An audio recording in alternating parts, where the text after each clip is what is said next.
अस्सलाम वालेकुम। वालेकुम अस्सलाम। ज़िया साहब कैसे हैं आप? आपकी दुआएं। अच्छा, आज हमारा टॉपिक जो है टेक टॉक में वो आर्टिफिशियल इंटेलिजेंस के ऊपर है। जी और जी। आर्टिफिशियल इंटेलिजेंस के ऊपर हम थोड़ा-सा बात करते हैं। टीम को भी आज बुलाया था हमने। आज हमारे जी साथ जी। भाई हैं, हमारे हम्म। साथ डॉक्टर नुमान हैं हाँ और हाँ। कासिम भाई भी हैं साथ में। नासिर हम्म। भाई शायद थोड़ा-सा हो सकता है लेट हैं, लेकिन जैसे ही आएँगे हम उनको ऐड कर लेंगे। अच्छा, हाँ, दिस इज तो बेटर। फिर एक एक काम करते हैं, पहले जरा गेस्ट अपना सारा इंट्रोडक्शन करा लें, फिर आगे लेके चलेंगे बात को। तो हम कहाँ से स्टार्ट करें? हम डॉक्टर नुमान से स्टार्ट करते हैं। सारी बातें सबसे अक्लमंद आदमी से स्टार्ट किया जाता है। अस्सलाम वालेकुम डॉक्टर नुमान। अस्सलाम वालेकुम। वालेकुम सलाम। कैसे हैं आप लोग? खैरियत से हैं? बिल्कुल मेरा ठीक। नाम doctor Numan Islam. Right now I am post doc research fellow at university of Kuala Lumpur and associate professor at Iqra university. और पिछले तकरीबन 4-5 साल से सर ज़िया के साथ जो है एसोसिएटेड हैं, आर्टिफिशियल इंटेलिजेंस पे काम कर रहे हैं। मेरा जो एरिया ऑफ इंटरेस्ट बनता है वो कंप्यूटर विजन और थोड़ा बहुत नेचुरल लैंग्वेज प्रोसेसिंग पे काम कर रहा हूँ मैं। जी जनाब। Thank you doctor Numan welcome. फिर हम अनीस भाई को इंट्रोड्यूस कराते हैं। अनीस भाई अस्सलाम वालेकुम। वालेकुम अस्सलाम। मेरा नाम अनीस अहमद है और मैं एक कंपनी जो कि डेटा एग्रीगेशन और कंटेंट डिलीवरी में एक्सपर्ट है, उसके साथ मैं अटैच हूँ सिंस लास्ट 10 ईयर। और मोस्टली जो मेरा काम है वो डेटाबेस मैनेजमेंट और डेटा प्रोसेसिंग और डेटा जो है उसको एनालिसिस करना है, ये मेरा काम है। और लास्ट 3 और 4 ईयर से जो है मैं एआई जो टीम है हमारी एआईएसी की, उसमें एज लीड ट्रेनर जो है वो डॉक्टर नुमान और कासिम और नासिर और इनाम भाई वगैरह इन सब के साथ शामिल हूँ। और that's it. Thank you Anees भाई वेलकम। तो हमारे साथ मिस्टर मोहम्मद कासिम भी हैं। अस्सलाम वालेकुम। थैंक यू आदिल भाई। वालेकुम अस्सलाम। मेरा नाम मोहम्मद कासिम है और मेरा जो कैरियर है सर ज़िया के साथ 2017 से स्टार्ट हुआ। इस वक्त यूबीएल में एज अ डेटा साइंटिस्ट अपने फ़राइज़ सर अंजाम दे रहा हूँ। मशीन लर्निंग, डेटा साइंस के बहुत सारे प्रोजेक्ट्स के ऊपर काम किया है और बहुत सारी रिसर्च के ऊपर भी वर्क चल रहा है। तो वो तमाम के तमाम एक्सपीरियंस जो हमने सीखे हैं वो आप तक डिलीवर करेंगे। तो मुख्तलिफ वर्कशॉप वगैरह में, क्लासेस के अंदर हम लोग कनेक्ट रहेंगे। Thank you. Thank you Qasim भाई वेलकम। Thank you. एक और गेस्ट नासिर भाई हैं, लेकिन वो है नहीं, तो वो जैसे ही आएंगे तो हम उनका इंट्रोडक्शन। अच्छा जी। अब ये शुरू करते हैं कि डिस्कशन शुरू करते हैं। देखें, जब मैंने एआई पढ़नी शुरू की ना, तो मैं बड़ा कंफ्यूजन था मुझे, सबकी तरह।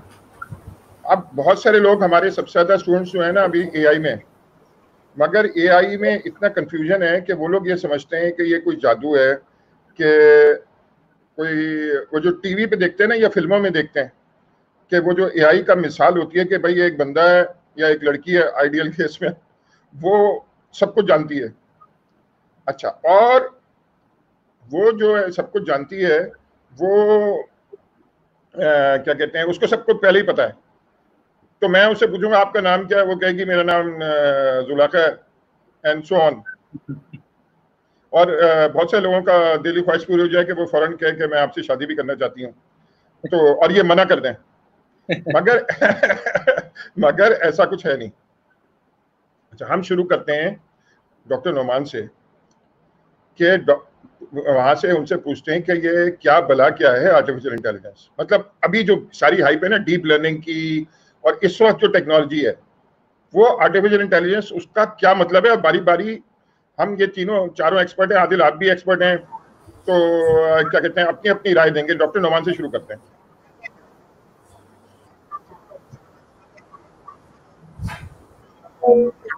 जी डॉक्टर नुमान। जी सर। आर्टिफिशियल इंटेलिजेंस, जी आर्टिफिशियल इंटेलिजेंस को अगर डिफ़ाइन किया जाए तो artificial intelligence it's like you can enable the capability in the machines के वो इंसानों की तरह सोच सके या इंसानों की तरह अमल कर सके। डेफिनेशन तो यही है, ठीक है, और अल्टीमेट हमारा ऑब्जेक्टिव भी यही है, अल्टीमेट विजन भी यही है। या एक और डेफिनेशन भी ली जाती है कि रैशनली, लॉजिकली जो है मशीन काम कर सके, जो डिसीजन लेना चाहिए टाइमली। आपको नज़र आ रहा है कि रोड पे जो है अगर गाड़ियाँ ट्रैवल कर रही हैं और आपने रोड क्रॉस करवाना है तो क्या रैशनल डिसीजन होगा, आपको किस वक्त स्टॉप करना है, किस वक्त जाना है। तो डेफिनेशन तो ये है। लेकिन अगर हमें देखा जाए, एक मैं पोस्ट पढ़ रहा था फेसबुक पे कि अभी जो सबसे ज़्यादा आर्टिफिशियल इंटेलिजेंस इनेबल्ड जो सर्च इंजन है हमारा वो गूगल है, लेकिन उसकी कैपेबिलिटी भी अभी इतनी नहीं हुई है जितनी जो है एक आम बच्चा जो है 10-12 साल का बच्चे के अंदर जो जहानत होती है, आर्टिफिशियल इंटेलिजेंस होती है, वो अभी बहुत सारे जो सॉफ्टवेयर्स हैं हमारे पास अवेलेबल, वो अल्टीमेट जहानत जो है इन सर्च इंजन्स में नहीं आई है। या जो प्रोडक्ट्स हैं हमारे पास, एलेक्सा हो गया, गूगल टॉक हो गया। तो बेसिकली हम जो है आर्टिफिशियल इंटेलिजेंस को 2 डोमेन्स में डिवाइड कर सकते हैं, एक आर्टिफिशियल जनरल इंटेलिजेंस और एक आर्टिफिशियल नैरो इंटेलिजेंस। तो राइट नाउ अभी जो रिसर्च हो रही है आर्टिफिशियल इंटेलिजेंस पे, वो आर्टिफिशियल नैरो इंटेलिजेंस पे हो रही है। यानी आर्टिफिशियल जनरल इंटेलिजेंस आप यूँ समझें कि आपके पास कोई ईमेल आती है, ईमेल को एनालिसिस करके, फॉर एग्जांपल आपका कस्टमर कहता है कि ये प्रोडक्ट मुझे जो है रिटर्न करनी है, तो आप जो है उसकी एनालिसिस करते हैं, आप ये समझने की कोशिश करते हैं कि इस ईमेल का ऑब्जेक्टिव क्या है, पहली बात तो ये, और फिर एक जो है एम्पैथेटिक किस्म का रिस्पांस जनरेट करना, यानी जिसमें जो है आपको डिटेल में सोचना पड़े।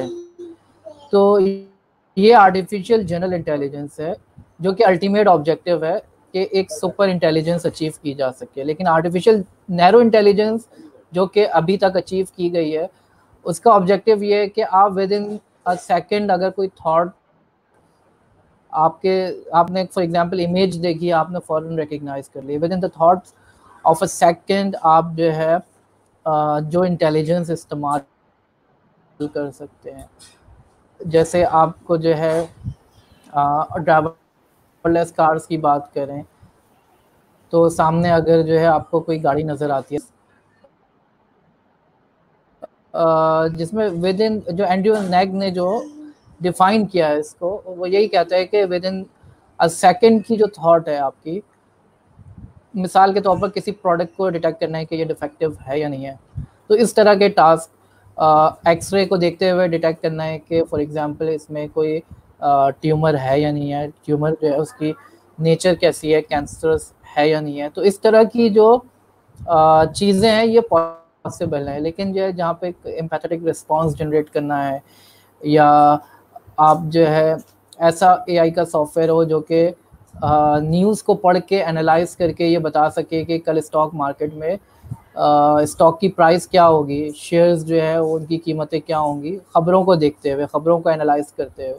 तो इतनी डिटेल्ड किस्म की एनालिसिस जिसमें जो है बहुत ज़्यादा थॉट प्रोसेस इन्वॉल्व हो, जो कि विद इन दी सेकेंड्स का काम नहीं होता है कि इंसान के लिए भी, इंसान को जो है एनालाइज करना। मिसाल के तौर पर एक बुक को पढ़ के जो है कंप्यूटर जो है सर्जरी करने के काबिल हो जाए। तो इस तरह की आर्टिफिशियल जनरल इंटेलिजेंस, जैसे जो क्रिश मूवी है उसमें दिखाया है, उसने जो है पूरी बुक जो है वो पढ़ के जो है वो समझ गया कि जो है इस बुक के अंदर जो है किसी टॉपिक के मुतालिक एक्सपर्टीज़ डेवलप कर ली उसने, वायरलेस कम्युनिकेशन के मुतालिक। बुक पढ़ते हुए आप जो है इनेबल कर दें मशीन को, बुक पढ़ा उसने और उस डोमेन का जो है एक्सपर्ट हो जाए। या पीके मूवी में जैसे आपने देखा कि आमिर खान जो है वो किसी लड़की का हाथ पकड़ता है और पूरी जो लैंग्वेज है वो सीख जाता है। तो इस तरह की चीज़ें जो है ये artificial general intelligence that is very far away right now. At least आप समझें कि अगले 40-50 साल के बाद ही शायद मुमकिन हो सके कि जो है इस तरह की इंटेलिजेंस। राइट नाउ जो है आर्टिफिशियल नैरो इंटेलिजेंस जो है यही पॉसिबल है, और इसका मकसद यही है कि कन्वीनियंस प्रोवाइड करना, इंसान के लिए आसानी प्रोवाइड करना। तो ये थोड़ा सा तारुफ था आर्टिफिशियल इंटेलिजेंस का।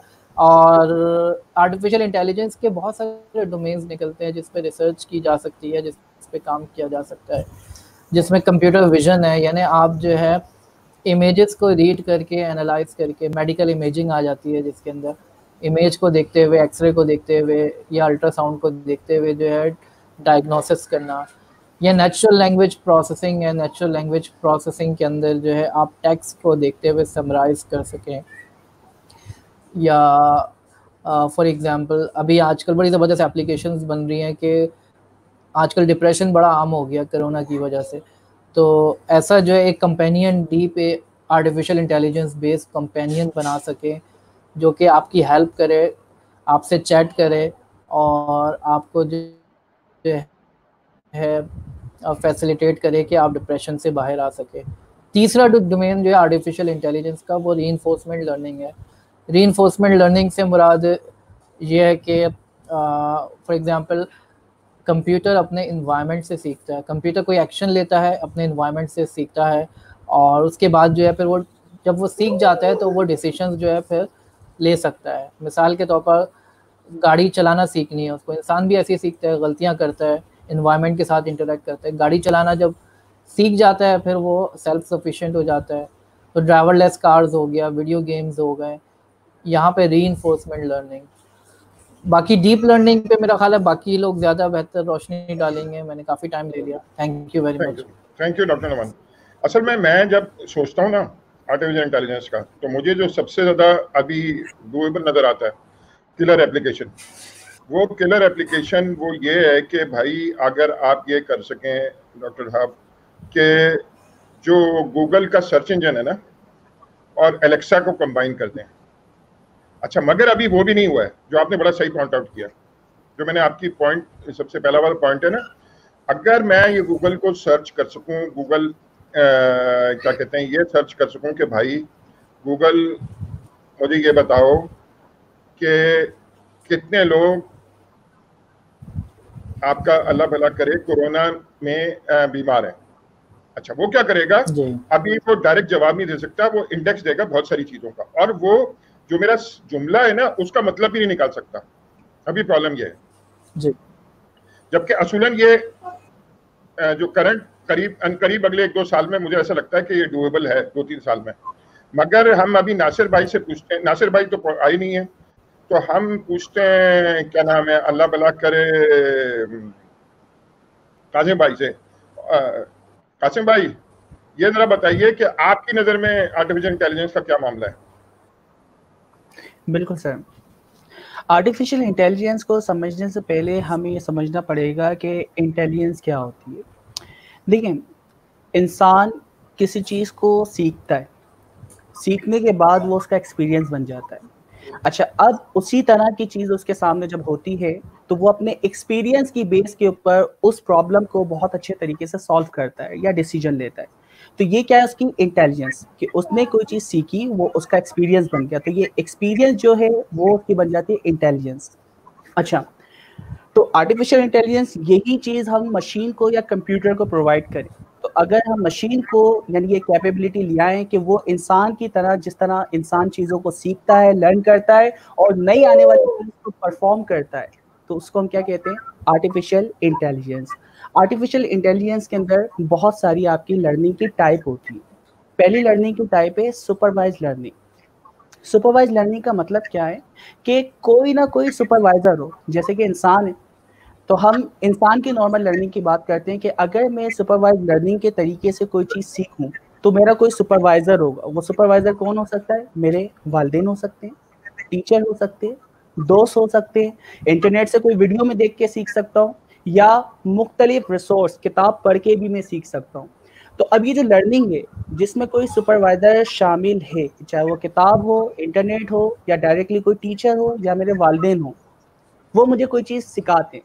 फॉर एग्जाम्पल, मुझे किसी बंदे ने ये तस्वीर दिखाई कि भाई इस चीज़ को, या इस यानी जो आपको नज़र आ रहा है इसको हम कहते हैं मोबाइल, तो ये मैंने पिक्चर इमेज अपने माइंड में कैप्चर कर ली कि इस तरह की जो चीज़ दिखती है उसको हम कहते हैं मोबाइल। ये मेरी लर्निंग हो गई। अच्छा, ये बताया किसने, सुपरवाइजर ने। अब इस तरह की कोई मिलती जुलती चीज़ मेरे सामने आती है तो मैं फ़ौरन क्लिक करता हूँ कि यार इस तरह की चीज़ मैंने पहले कहीं देखी है, वो एक्सपीरियंस, उसकी बेस पर मैं डिसीजन देता हूँ, हाँ ये तो मोबाइल है, ये किताब है, ये इंटरनेट है, या कोई भी चीज़ मैंने लर्न की होगी इमेजेस की बेस पे या लर्निंग की बेस पे, सुपरवाइज लर्निंग। तो ये तरीका था। तो सुपरवाइज लर्निंग सबसे पहले आई, उसके बाद अब सुपरवाइज लर्निंग में भी मशीन लर्निंग के अंदर बहुत सारी चीज़ें हम सीखेंगे। आप जो प्रोग्रामिंग करते हैं ना, एफएल्स भी लिखते हैं, वो भी आपकी सुपरवाइज लर्निंग में आती है। आर्टिफिशियल इंटेलिजेंस, अभी तक आप अगर जावा के ऊपर, C++ के ऊपर, PHP के ऊपर काम कर रहे हैं तो इसका मतलब है आप आर्टिफिशियल इंटेलिजेंस के ऊपर काम कर रहे हैं। आप सुपरवाइज तरीके से उसके रूल्स बताते हैं। दूसरा होता है अनसुपरवाइज लर्निंग। अनसुपरवाइज लर्निंग में सिर्फ इतना सा काम होता है कि सुपरवाइजर को निकाल दूं, यानी अब आपका टीचर नहीं है, यानी आप इंटरनेट से नहीं सीखते, सुपरवाइज जो था अब उसको निकाल दिया जाए। तो इस तरीके को हम कहते हैं अनसुपरवाइज लर्निंग। और मशीन लर्निंग में अनसुपरवाइज लर्निंग की जो हम दो प्रॉब्लम सॉल्व करते हैं उसका नाम है क्लस्टरिंग और डायमेंशनैलिटी रिडक्शन, जो कि हम बहुत डीपली सीखेंगे। इसके अंदर सुपरवाइजर शामिल नहीं होता। इसकी एग्जाम्पल मैं ऐसे दूंगा, मैं आपके सामने बहुत सारे यानी कलर के कुछ यानी बलून आपके सामने रख दूँ, आप वो बलून देखते हैं, थोड़ी देर यानी एनालिसिस करने के बाद आपके माइंड में खुद ब खुद आता है कि यार रेड कलर के बलून ये एक जैसे इनकी प्रॉपर्टी, इनको उठा के एक साथ रख दो, येलो कलर की जो बलून है उनको उठा के एक साथ रख दो। तो आप अपने माइंड से, आपको कोई बता नहीं रहा कि येलो ग्रीन ये मैच हो रहे हैं, इनको उठा के एक साथ रख दो। तो इस तरह का कोई ऑपरेशन आप परफॉर्म करते हैं जिसमें कोई सुपरवाइजर शामिल नहीं होता। आप अपने माइंड से सेम प्रॉपर्टी वगैरह या जो भी आप प्रॉपर्टी उसकी देख रहे होते हैं उसकी बेस के ऊपर उनको कैटेगराइज करते हैं, जिसे हम कहते हैं क्लस्टरिंग। तो ये आपकी होती है अनसुपरवाइज लर्निंग। आखिरी होती है रीइंफोर्समेंट लर्निंग, जो कि डॉक्टर साहब ने भी बहुत अच्छा डिफाइन किया। इसमें 3 चीज़ आप याद रखें। पहली चीज़, जब भी रीइंफोर्समेंट लर्निंग की बात होगी 3 पॉइंट आपके जहन में आएंगे, एनवायरनमेंट, एजेंट और उसके ऊपर कोई रिवॉर्ड आपको मिलेगा। ठीक है, अब इसकी मैं एग्जाम्पल आपको क्या दूं कि मैं खड़ा हूँ, सामने से ट्रक आ रहा है, तो मैं AI का एक एजेंट हूँ, एक मॉड्यूल हूँ, यानी जो लर्निंग ट्रेनिंग होने के बाद आपका मॉड्यूल होता है, जो सॉफ्टवेयर बन जाता है उसको कहते हैं मॉड्यूल। तो मैं AI का एक मॉड्यूल हूँ, एक एजेंट हूँ या एक सॉफ्टवेयर हूँ। तो अब क्या हो रहा है, मेरे सामने से ट्रक आ रहा है, एनवायरनमेंट से मैं इनपुट रिसीव करता हूँ, एनवायरनमेंट लाजमी शामिल होगा। तो एनवायरनमेंट वो फिजिकल एनवायरनमेंट हो सकता है, वो वर्चुअल एनवायरनमेंट हो सकता है। सामने से ट्रक आ रहा है, मैं एजेंट हूँ, मैं एक्शन परफॉर्म करूंगा। मेरा एक्शन क्या हो सकता है, मैं उसके सामने खड़ा रह सकता हूँ या उसके सामने से हट जाऊं। तो अगर मैं खड़ा रहता हूँ तो ट्रक मुझसे आके टकराता है, कोलिजन होती है, तो इसका मतलब है मुझे चोट लगती है, रिवॉर्ड मुझे मिला दर्द, तो मुझे नेगेटिव रिवॉर्ड मिला, तो मैं ये काम कभी भी दोबारा नहीं करूंगा। जब भी कोई सामने से यानी ट्रक आ रहा होगा मैं उसके सामने से हट जाऊंगा। तो ये क्या होता है, आपकी रीइंफोर्समेंट लर्निंग के एनवायरनमेंट से एजेंट कोई इनपुट रिसीव करता है, उसके अगेंस्ट कोई एक्शन परफॉर्म करता है और उस एक्शन के अगेंस्ट उसको लाजमी रिवॉर्ड मिलता है, वो पॉजिटिव होता है या नेगेटिव होता है। तो मॉडल, अगर आपने पॉजिटिव रिवॉर्ड के लिए उसको ट्रेन करना है तो वो हमेशा वो काम करेगा दोबारा जिसके अंदर उसको पॉजिटिव रिवॉर्ड मिलेंगे। तो ये 3 लर्निंग की टाइप होती हैं। तो सिंपल आर्टिफिशियल इंटेलिजेंस इंसान एक्सपीरियंस की बेस पे सीखता है, इसी तरह मशीन को हम एक्सपीरियंस प्रोवाइड कर रहे हैं जिसकी बेस पे वो कोई नई आने वाली चीज़ को परफॉर्म करे, उसको हम कहेंगे artificial intelligence. Thank you. Thank you so much Qasim भाई। अच्छा, अब हम ये करने जा रहे हैं, देखें मैं ज़रा सा छोटे दिमाग का आदमी हूँ, मुझे चीज़ें देर से समझ में आती हैं और मेरे शायद कुछ नाज़रीन को भी ऐसे हों जिनको जल्दी से समझ में नहीं आया होगा। हमने बहुत सारी थ्योरी कवर की है। अच्छा, हम एक एग्जाम्पल लेके चलते हैं और वो एग्जाम्पल इस वक्त जो सबसे ज़्यादा आर्टिफिशियल इंटेलिजेंस का वो हो रहा है वो आप ये देखिए, आप फेसबुक पे जब तस्वीर अपलोड करते हैं ना, बहुत सारे लाखों मिलियंस ऑफ लोग कर रहे हैं, तो वो आपके दोस्तों में फौरन वो बंदे को पहचान के उसको टैग करता है। क्या किया आपने, तस्वीर अपलोड की, फर्ज करें मैंने अपनी तस्वीर अपलोड की, वो क्या करेगा कि कोशिश करेगा, हर दफा सक्सेसफुल नहीं होता, कि वो तस्वीर को पहचाने। और वो जैसे मैंने अपनी तस्वीर अपलोड की तो उसने कहा ये ज़िया खान है और ऑटोमेटिक टैग कर दिया। अब सवाल ये है, डेफिनेशन समझने के लिए कर रहे हैं हम, सवाल ये अनीस भाई, ये फेसबुक कैसे कर रहा है, जादू है क्या है? सर एक्चुअली जो अभी तक जो हमने अभी तक मेरे ख्याल से चीज़ें इंगेज की हैं उसमें डॉक्टर नोमान की भी बातें टेक्निकली तौर पे सारी सही हैं और कासिम की भी बातें सही हैं, लेकिन आपकी बात भी बिल्कुल सही है कि अभी तक हम जो ले मेन स्टूडेंट हैं हमारे, जो बिल्कुल अभी Q1 में आए हैं और इसमें से बहुत सारे ऐसे हैं जिन्होंने computer science as a faculty पढ़ा भी नहीं है, मतलब वो BS या BE नहीं है, तो उनके लिए थोड़ा सा अभी भी ये चैलेंजिंग है। तो मैं आपकी जो फेसबुक वाली एग्जांपल है ना, उसको थोड़ा सा और नीचे लेकर आना चाहता हूँ।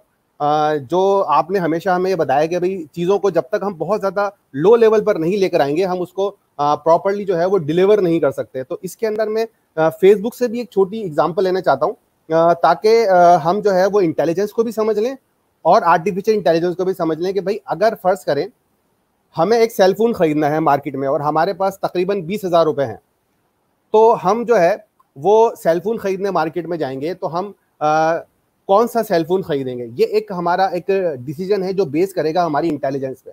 डेफिनेटली हम क्या करेंगे कि हम बहुत सारे फ़ोन जो है वो लिखेंगे और वो वाला फ़ोन हमारे लिए सबसे ज़्यादा बेहतर होगा जिसमें सबसे ज़्यादा मेमोरी होगी, वो फ़ोन ज़्यादा सबसे बेहतर होगा जिसमें नंबर ऑफ कोर्स जो है ज़्यादा होंगे, यानी ऑक्टा कोर या हेक्सा कोर। वो वाला फ़ोन हमारे लिए ज़्यादा अच्छा होगा जिसके अंदर प्रोसेसर की स्पीड ज़्यादा अच्छी होगी, कैमरे की रेजोल्यूशन ज़्यादा अच्छी होगी और साथ साथ जो है वो बैटरी टाइम जो है वो भी ज़्यादा होगा।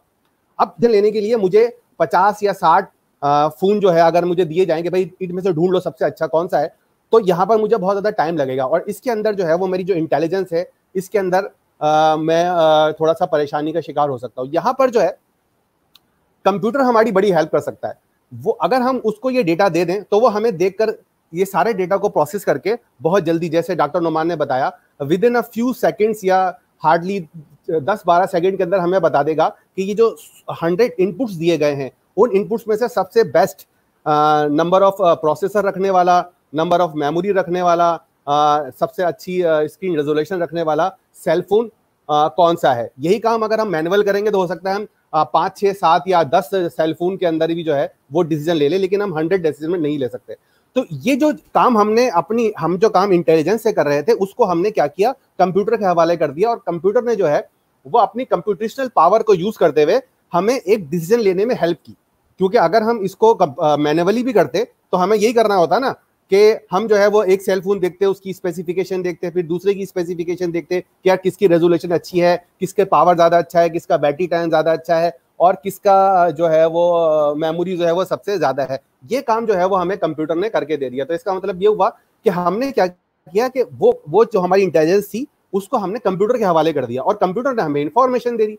इसी तरह जब हम जो है वो कोई और चीज खरीदने जाते हैं, मिसाल के तौर पर कोई गाड़ी खरीदने जाते हैं, तो वहां पर भी हम ये वाला काम कंप्यूटर से करा सकते हैं। तो जो हमारा काम, जो हम इंटेलिजेंस वाला काम है, वो कंप्यूटर से ज्यादा अच्छे तरीके से करा सकते हैं और ये बहुत ही कॉमन सिनेरियो है जहां पर कंप्यूटर यूज हो रहा होता है।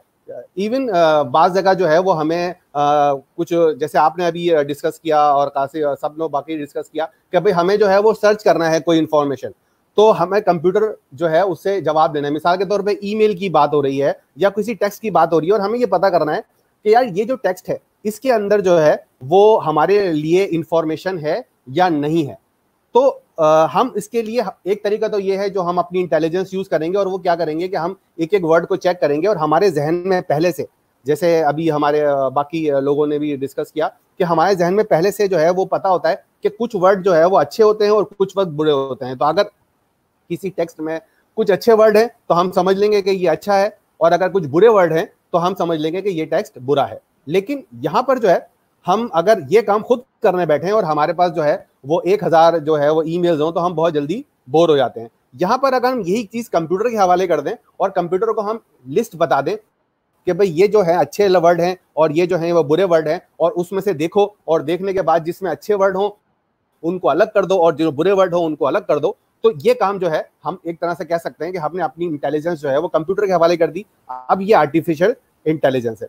इसके बाद में आपके सवाल के जवाब में आता हूं कि भाई जब हम कोई तस्वीर देख रहे होते हैं और इसके अंदर हम ये देख रहे होते हैं कि भाई ये तस्वीर जो है इसमें से ये शख्स जो है ये हमारा दोस्त है या नहीं है, तो उसके लिए डेफिनेटली या अगर हमें बताना हो, जैसे मुझे ये पता करना हो कि भाई ये जो मेरा ये जो तस्वीर है क्या ये जिया साहब का दोस्त है या नहीं है, तो मैं अपनी इंटेलिजेंस लगा के कैसे देखूंगा? सबसे पहले ये मुझे देखना है। तो मैं क्या करूंगा कि मैं जिया साहब के जो है वो फेसबुक प्रोफाइल में जाऊंगा और इसकी सारी तस्वीरें चेक करूंगा। मैं देखूंगा कि यार कुछ लोग जो हैं वो जिया साहब के साथ अक्सर जो है वो तस्वीरों में नजर आते हैं। मिसाल के तौर पर आदिल भाई जो है वो अक्सर नजर आ रहे होते हैं और इनाम भाई अक्सर नजर आ रहे होते हैं, जीशान जो है वो अक्सर नजर आ रहे हैं तस्वीरों में। तो मैं आहिस्ता आहिस्ता ये समझ लूंगा कि हाँ, क्योंकि ये 3 लोग मुझे अक्सर नजर आ रहे हैं तो ये जिया साहब के दोस्त हो सकते हैं। और आइंदा जब भी कोई नई तस्वीर आएगी और उनमें अगर इन तीनों में से कोई एक नाम होंगे तो मैं जो हूँ वो खुद ब खुद जो है वो उसको एज अ क्लासीफाई कर सकता हूँ कि भाई इस तस्वीर के अंदर जिया साहब के साथ एक उनका एक क्लोज फ्रेंड भी है। लेकिन क्योंकि मेरी तस्वीरें जिया साहब के साथ कम है तो मैं बोलूंगा कि नहीं भाई, ये जो तस्वीर जो है वो क्लोज फ्रेंड की नहीं है। यहाँ पर जो है यही वाला काम जो है मैं कंप्यूटर से करवाऊंगा कि कंप्यूटर को मैं इस क्लासिफिकेशन से कहूंगा तो मैं इसको कहूंगा कि ये एक आर्टिफिशियल इंटेलिजेंस है। तो ये मेरा एक लेमैन आइडिया है जो हम स्टूडेंट्स को या लोगों के साथ डिस्कस करते हुए बताते हैं कि किस तरीके से वो जो छोटी छोटी कॉमन चीजें हैं जो हम अपनी इंटेलिजेंस के जरिए सॉल्व करते हैं, किस तरीके से हम जो है वो कंप्यूटर के हवाले कर देते हैं और उसको हम नाम दे देते हैं कि भाई ये आर्टिफिशियल इंटेलिजेंस है। अनिल भाई, आप जब डिस्कशन आपने शुरू किया था, असल में मुझे अभी भी समझ में नहीं आई। जब आपने शुरू किया था तो आपने एग्जांपल दी थी कि टेलीफोन आपके पास 50, 100 या जितने भी का डेटा है। हमने फर्ज करेंगे डेटा जमा किया कि भाई इस वक्त सोनी का ये फोन है, इसका ये मॉडल है, इसमें इतने कोर हैं, इसकी इतनी प्राइस है। आपने एक्सेल स्प्रेडशीट पे डाल दिया। सही है। तो क्या अच्छा, अब हमारे पास 150 ये जमा हो गया एक्सेल स्प्रेडशीट में, मे बी 50 एट्रीब्यूट्स हैं इसके। सही है। अच्छा, तो इसमें मैं एक्सेल की स्प्रेडशीट में किसी एक कॉलम पे सर्च मारूंगा। फर्ज करें मैं पहले ये देखना चाह रहा हूँ कि सबसे सस्ता कौन है, क्योंकि जरा पैसों की आजकल सभी को कमी है। क्या मैं इसको थोड़ा सा तो मैं ये कह रहा हूँ कि ये आर्टिफिशियल इंटेलिजेंस कैसे हुई, ये समझ में नहीं आई। अच्छा, नहीं देखें, मैं आपको बताऊं, सबसे पहले आप डिसीजन लेके अगर आप अपनी इंटेलिजेंस यूज करके एक फोन खरीदना चाहते हैं, मिसाल के तौर पर आप एक फोन खरीदना चाहते हैं तो आपके पास एक बजट है। फॉर एग्जांपल अभी हम थोड़ा सा इसमें एक रूल अप्लाई करते हैं कि भाई बाकी कुछ चीजों को कांस्टेंट करते हैं। फर्ज करें हमारे पास एक रूल है कि जी आपके पास 50,000 रुपए हैं और आपको फोन खरीदना है 50,000 रुपए में। तो आप मुझे एक सवाल का जवाब दें कि आप 50,000 रुपए में जो फोन खरीदने जाएंगे उसमें आपका जो चॉइसेस होंगी उसके लिए डिसीजन आप खुद लेंगे, मतलब आप अपनी जहानत इस्तेमाल कर रहे हैं ना, तो आपका जो फैसला होगा वो किन चीजों की बेस के ऊपर होगा? नहीं, मेरी चीजों पे होगा कि कितने अच्छे कोर है, कितनी बैटरी लाइफ है, कितना कीमत कम है, बैटरी लाइफ ज्यादा होनी चाहिए, कोर ज्यादा होने चाहिए, रेजोल्यूशन ज्यादा होना चाहिए, और मे भी ब्रांड की कोई वैल्यू मुझे नहीं, अब मेरा तो ख्याल है मेरे लिए नहीं है मगर बहुत से लोगों के लिए होती है। तो मेरे लिए तो ये होगा। अच्छा, अब ये देखें, आपने ये जो मुझे 4-5 दिए, ये आपने इसलिए चूज किए हैं कि हमारी जो इंटेलिजेंस होती है ना उसकी कुछ लिमिटेशंस होती हैं कि अगर मैं आपको 50 डिफरेंट ये क्राइटेरिया दूं ना तो आपका जो जहन है वो 50 क्राइटेरिया में से 4-5 से ज्यादा के ऊपर काम नहीं करेगा। वो फिर जो है वो उसको इग्नोर करना शुरू कर देता है, वो मेजर क्राइटेरिया ही करते हैं। मजे की बात है कि आर्टिफिशियल इंटेलिजेंस में इसको भी हम इसके ऊपर भी काम करते हैं, इसको हम कहते हैं फीचर इंजीनियरिंग, कि हम अपने काम की चीजें उठा लेते हैं। लेकिन क्योंकि आर्टिफिशियल इंटेलिजेंस में हमारे पास कंप्यूटेशनल पावर बहुत ज्यादा है तो हम जो है वो एक साथ 50 के 50 क्राइटेरिया, जिसके अंदर जो है वो स्क्रीन की रेजोल्यूशन और कुछ सेलफोन के अंदर जो एक्स्ट्रा फीचर हैं जो अक्सर हम इग्नोर कर देते हैं कि उसका वेट कितना है, उसका जो है वो बॉडी मटेरियल कौन सा है, उसमें गोरिल्ला ग्लास का कौन सा लेवल है, ये छोटी छोटी चीजें हैं, ये बाजों का आप इग्नोर भी कर देते हैं। तो ये सारी इंफॉर्मेशन आपको मैं दूं तो आपके पास जो है वो वही है कि आप सबसे पहले तो ये जो 100 जो रोज हैं उस 100 रोज के अंदर से अगर आप कंपेयर करने बैठेंगे तो सबसे पहले एक्सेल की शीट के ऊपर भी आप इसके अंदर फार्मूला लगा नहीं सकते। मिसाल के तौर पर अगर आप फार्मूला लगाएंगे या कंपेयर करने जाएंगे तो हार्डली कितनी चीजों पे कर सकते हैं? हार्डली मेरे ख्याल है कि जितने भी लोग डिसीजन लेते हैं वो 4 चीजों के उससे ज्यादा आगे बढ़ते ही नहीं है। वो 4 चीजों के ऊपर डिसीजन ले लेते हैं कि यार अगर प्रोसेसर अच्छा है, मेमोरी ज्यादा है, बैटरी टाइम जो है वो ज्यादा है तो हम ये, और उसका गोरिल्ला ग्लास ज्यादा अच्छा है, और 5 का जो मॉडल है या मैन्युफैक्चरर है वो कौन है, तो इसकी बेस के ऊपर डिसीजन ले लेते हैं। ये हमारी इंटेलिजेंस है। आर्टिफिशियल इंटेलिजेंस के अंदर हम इसको इनहेंस कर सकते हैं और 50 डिफरेंट पैरामीटर्स के ऊपर एक साथ उनको वेटेज देकर हम बेस्ट ढूंढ सकते हैं। अगर मैं आपको 50, ये मैं इसको और इनहेंस करूं कि अगर मैं आपको जो है वो 50 इंफॉर्मेशन दूं और बोलूं इसमें से सबसे अच्छी इंफॉर्मेशन कौन सी है, तो एक इंसान में बहुत ज्यादा टाइम लगेगा। लेकिन जो कंप्यूटर है वो उन 50 इंफॉर्मेशन के सारे पैरामीटर को प्रोसेस करना शुरू कर देगा, क्योंकि कंप्यूटर की प्रोसेसिंग तो जबरदस्त है और हमें जो है वो बेस्ट इंफॉर्मेशन ज्यादा अच्छे तरीके से लाकर दे सकता है। तो मेरे ख्याल से ये चीज थोड़ा सा, अगर आप मुझसे सवाल भी कर सकते हैं इसमें फर्दर, क्योंकि डिस्कशन बड़ा अच्छा चल रहा है, कि यहाँ पर जो है हम कंप्यूटर के जरिए ये काम ज़्यादा बेहतर तरीके से कर सकते हैं, सिलेक्शन करना एक अच्छे सेलफोन का, या आप समझते हैं कि ये मैनुअल तरीके से ज़्यादा अच्छा हो सकता है? अच्छा, अभी आदिल भाई पे चलते हैं। आदिल भाई, ये बताइए आपने हम सब की बातें सुनी। अच्छा, मैं हम इसी डिस्कशन को, अनीस भाई की डिस्कशन को आगे लेके चलेंगे, मगर पहले आप जरा एक आर्टिफिशियल इंटेलिजेंस का आप क्या समझते हैं, आप जरा बताइए। अच्छा, मेरा जो आर्टिफिशियल इंटेलिजेंस की अंडरस्टैंडिंग है, मैं ये इसको दो तरह की, एक तो वो डॉक्टर नुमान ने नैरो और जनरल एआई की बात तो कर ली थी, तो अभी जनरल एआई पे तो रहने देते हैं, वो तो आगे की कुछ फैंटेसी है, अभी नैरो एआई पे बात करते हैं। तो इसके अंदर जहाँ तक मैंने देखा है, डिसीजन मेकिंग का काम है, या तो हम रियल टाइम में डिसीजन मेकिंग करना चाह रहे हैं या हम कुछ फ्यूचर प्रिडिक्शन करना चाह रहे हैं। तो इसको हम अक्रॉस डिफरेंट इंडस्ट्रीज में अप्लाई कर सकते हैं, और हर जगह ये अप्लाई हो रही है। जैसे फॉर एग्जांपल अगर हेल्थ में इसको अप्लाई करने जाते हैं, तो जैसे अभी आजकल ये कोरोना चल रहा है, तो इसके अंदर हम यूजिंग एआई ये आइडेंटिफाई कर सकते हैं डेटा को देखते हुए कि कौन से ऐसे पेशेंट्स हैं जिनको ज़्यादा रिस्क, कोरोना से ज़्यादा रिस्क होता है उनको, तो ये एक ये फ़ायदा हो सकता है। इसी तरह से हम डेटा की सिक्योरिटी पे देख सकते हैं कि जो हमारा डेटा जो हम क्लाउड ट्रांजैक्शंस पे सेंड कर रहे होते हैं, वो किस तरह से डेटा यूज़ कर रहे हैं।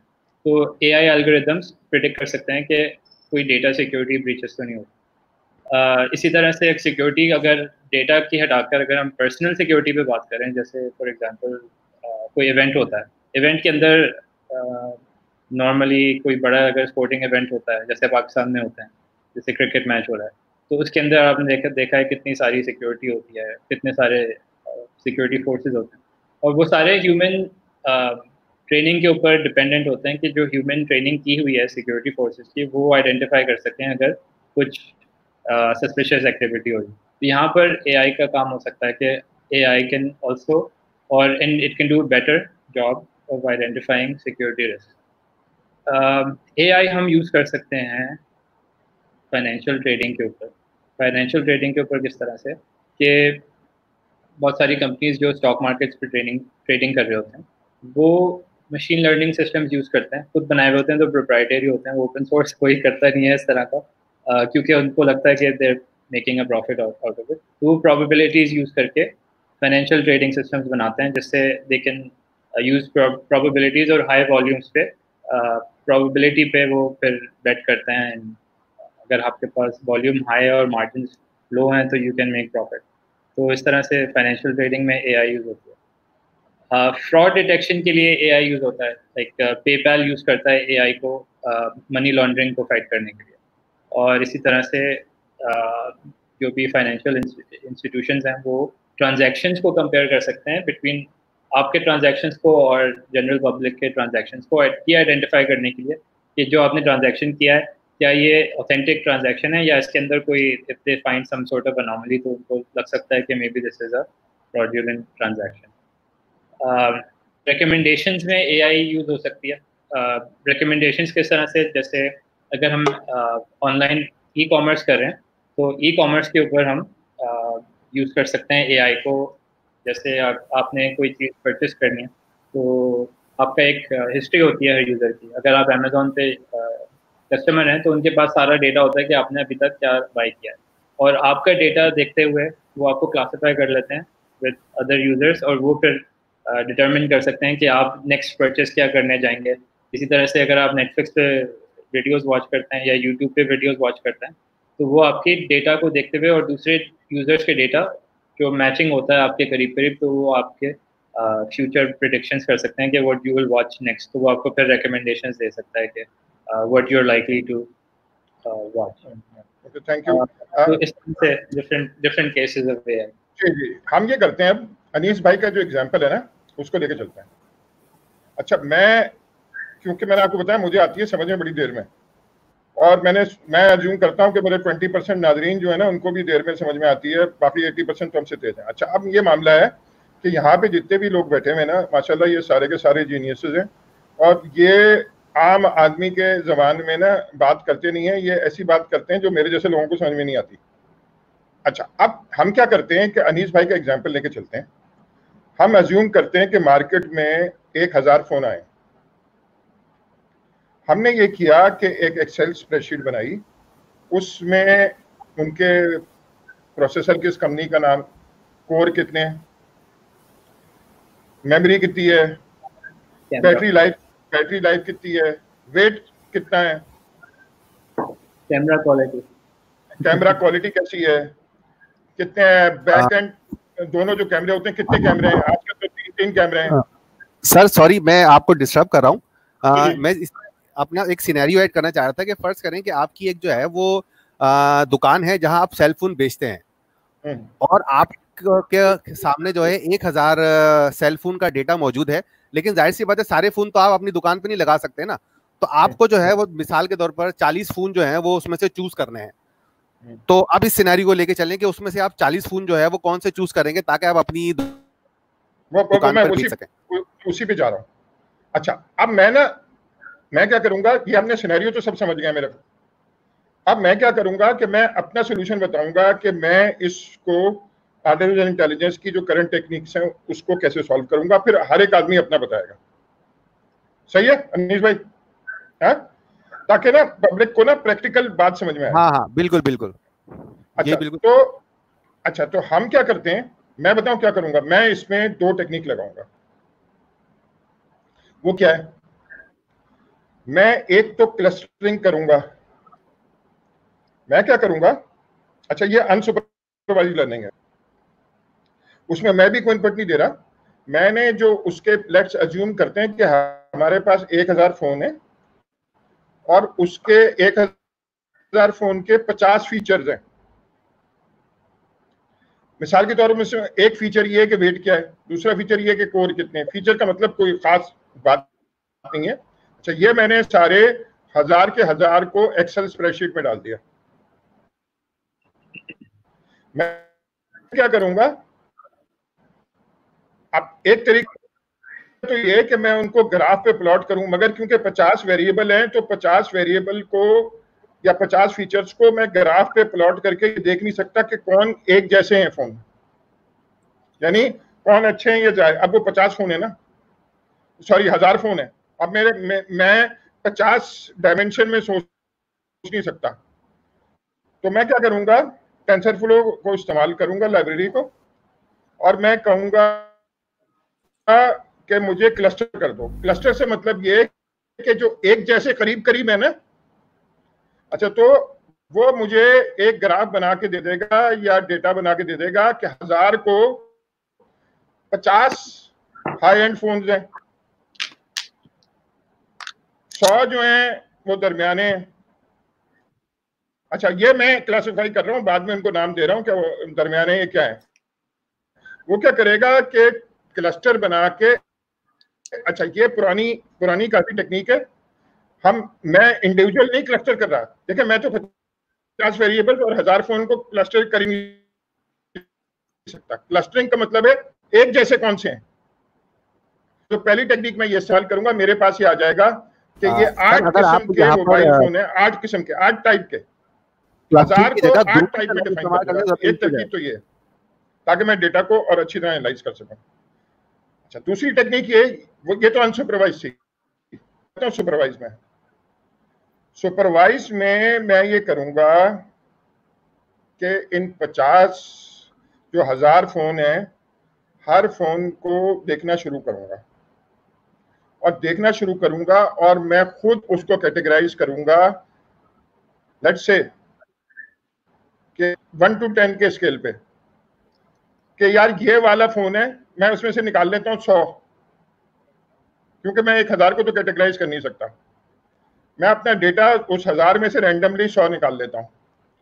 100 को निकाल के मैं कहता हूँ यार मुझे 1 to 10 के स्केल पे बताओ। मुझे अपने आप से पूछता हूँ कि ये 1 है, 2 है, 3 है, 4 है, 10 का मतलब है सबसे अच्छा। अच्छा, वो जब कैटेगराइज, मैं उसको, ये सुपरवाइज लर्निंग है, मैं बता रहा हूँ, मैं 50 या 100 का जो डेटा सैंपल लिया है ना, उसको मैं ये बताऊंगा कि यार ये वाला फोन 10 है, फोन 9 है। अब इसमें मतलब क्या है? मसला ये है कि मुझे ये 100 को एनालाइज करना पड़ेगा। आर्टिफिशियल इंटेलिजेंस जादू नहीं है। मुझे ये 100 को एनालाइज करके सुपरवाइज करना पड़ेगा और कैटेगराइज करना पड़ेगा और बताना पड़ेगा कि भाई ये वाला नंबर 10 है, 5 है, ये वाला लगे। अच्छा, जब ये मैं मशीन, अब मैं कर क्या रहा हूं, मैं मशीन को ट्रेन कर रहा हूं कि भाई ये जो है ना, ये जो फोन है ना, ये 9 है, उनको भी वो 7 कर देगा, या मैंने 9 कहा तो उनको 9 कर देगा या 9.5 कर देगा। इसको रिग्रेशन भी कहते हैं। अच्छा, अब वो क्या करेगा कि जब हम आगे चलेंगे तो वो, मैंने जब 100 को ट्रेन कर दिया ना और मशीन ट्रेन हो गई, तो फिर वो 1000 के 1000 को, जब ट्रेन होने के बाद 1000 के 1000 को क्लासिफाई कर देगा और हमारे पास सारे फोनों की रैंकिंग आ जाएगी। अच्छा, ये मेरा, मैंने दो लगाए, क्लस्टरिंग और डीप लर्निंग का रिग्रेशन लगाया इसको सॉल्व करने के लिए। अब डॉक्टर नुमान से पूछते हैं कि अगर उनको ये प्रॉब्लम फेस हो तो वो क्या करेंगे।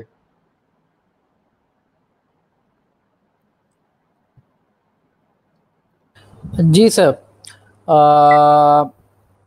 इसमें कुछ इस तरीके से आपने वैसे दोनों टेक्निक जो बताई हैं वो डेफिनेटली वो दोनों टेक्निक्स इस्तेमाल की जा सकती हैं। जी जी, अगर मैं इसको सॉल्व करने की कोशिश करता तो मेरे पास जो 1000, आवाज नहीं आ रही? आई थिंक ज़िया साहब के कुछ कनेक्शन में हुआ है, ज़िया साहब की तरफ से डिले हो रहा है। आवाज आ रही है? जी जी नुमान भाई, आपकी आवाज परफेक्ट है। अच्छा सर, ठीक है ठीक है। अच्छा, मैं अगर इसको क्लासिफाई करने की कोशिश करता तो मेरे पास जो 1000 सैंपल्स हैं, एक तो ये हो सकता था कि मैं किसी से जो है सर्वे फिल करवा।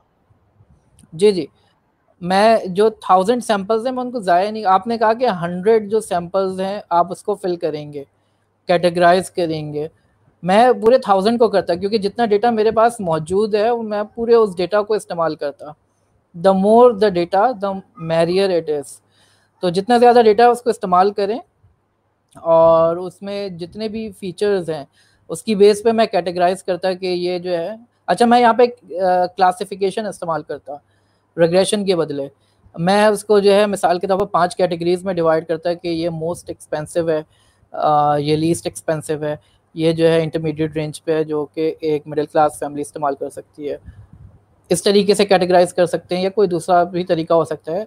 तो मैं उसको क्लासिफाई करता 4-5 कैटेगरीज में, और फिर यहाँ पे आप जो है मशीन को ट्रेन कराना पड़ता। फिर आपको, आप जो है, आपके पास ये डेटा मौजूद है सुपरवाइज लर्निंग का, जिसमें आपके पास जो फीचर्स हैं, मिसाल के तौर पर इसकी कॉस्ट कितनी है, इसके जो कैमरा क्वालिटी क्या है, ये तमाम चीज़ों को मैं एक्स कहता, ये फीचर्स हैं एक्स, और वाई मेरा होता जो कैटेगरीज हैं, 4-5 कैटेगरीज हैं।